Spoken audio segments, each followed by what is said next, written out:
ఆశ్చర్యకరమైన బైబిల్ పాఠంగా యెషయా గ్రంథము 37వ అధ్యాయము 1 నుండి 20 వచనముల మట్టుకు చదువుకుందాము. హిజ్కియా విని తన బట్టలు చింపుకొని గోనెపట్ట కట్టుకొని యెహోవా మందిరమునకు పోయి గృహ నిర్వాహకుడగు ఎల్యాకీమును శాస్త్రియగు షబ్నాను యాజకులలో పెద్దలను ఆమోజు కుమారుడును ప్రవక్తయునైన యెషయా యొద్దకు పంపెను. వీరు గోనెపట్ట కట్టుకొనిన వారై అతని యొద్దకు వచ్చి అతనితో ఇట్లనిరి, హిజ్కియా సెలవిచ్చినదేమనగా, ఈ దినము శ్రమయు శిక్షయు దూషణయు గల దినము. పిల్లలు పుట్టవచ్చిరి గాని కనుటకు శక్తి చాలదు.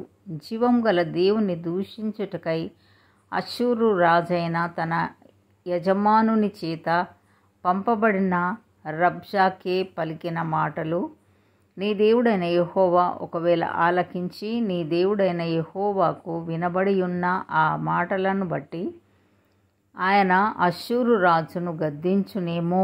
కాబట్టి నిలిచిన శేషము కొరకు నీవు హెచ్చుగా ప్రార్థన చేయుము. రాజైన హిజ్కియా సేవకులు యెషయా యొద్దకు రాగా యెషయా వారితో ఇట్లనెను, మీ యజమానునికి ఈ మాట తెలియజేయుడి. యెహోవా సెలవిచ్చినదేమనగా, అష్షూరు రాజు సేవకులు నన్ను దూషింపగా నీవు వినిన మాటలకు భయపడవద్దు. అతనిలో ఒక ఆత్మను నేను పుట్టింతును. వదంతి విని తన దేశమునకు వెళ్ళిపోవును. అతని దేశమందు ఖడ్గం చేత అతనిని కూలజేయుదును. అష్షూరు రాజు లాకీషు పట్టణమును విడిచి వెళ్ళి లిబ్నా మీద యుద్ధం చేయుచుండగా రబ్షాకే పోయి అతన్ని కలుసుకొనెను. అంతటా కూషు రాజైన తిర్హాక తన మీద యుద్ధం చేయుటకు వచ్చినని అష్షూరు రాజునకు వినబడినప్పుడు అతడు హిజ్కియా యుద్ధకు దూతలను పంపి ఈలాగు ఆజ్ఞ ఇచ్చెను, యూదారాజుకు హిజ్కియాతో ఈలాగు చెప్పుడి, యెరూషలేము అష్షూరు రాజు చేతికి అప్పగింపబడదని చెప్పి నీవు నమ్ముకొని ఉన్న నీ దేవుని చేత మోసపోకుము. అష్షూరు రాజులు సకల దేశములను బొత్తిగా నశింపజేసిన సంగతి నీకు వినబడినది కదా. నీవు మాత్రం తప్పించుకొందువా? నా పితరులు నిర్మూలము చేసిన గోజాను వారు కానీ హారాను వారు కానీ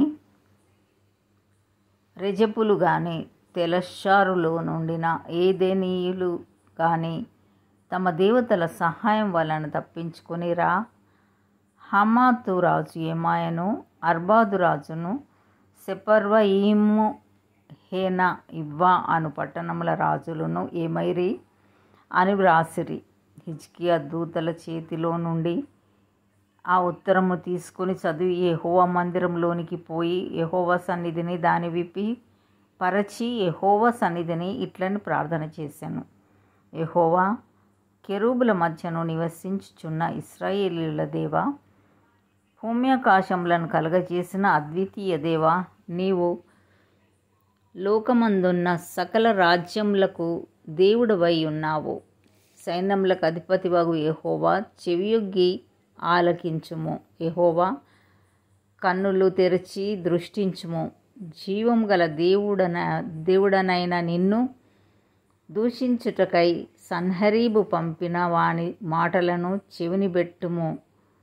యెహోవా, అష్షూరు రాజులు ఆ జనములను వారి దేశములను పాడు చేసి వారి దేవతలను అగ్నిలో వేసినది నిజమే.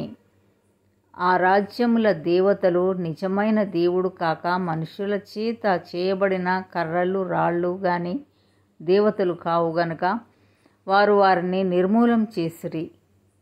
యెహోవా, లోకమందున్న నీవే నిజముగా నీవే అద్వితీయ దేవుడవైన యెహోవావని సమస్త జనులు తెలుసుకొనున్నట్లు అతని చేతిలో నుండి మమ్మును రక్షించుము.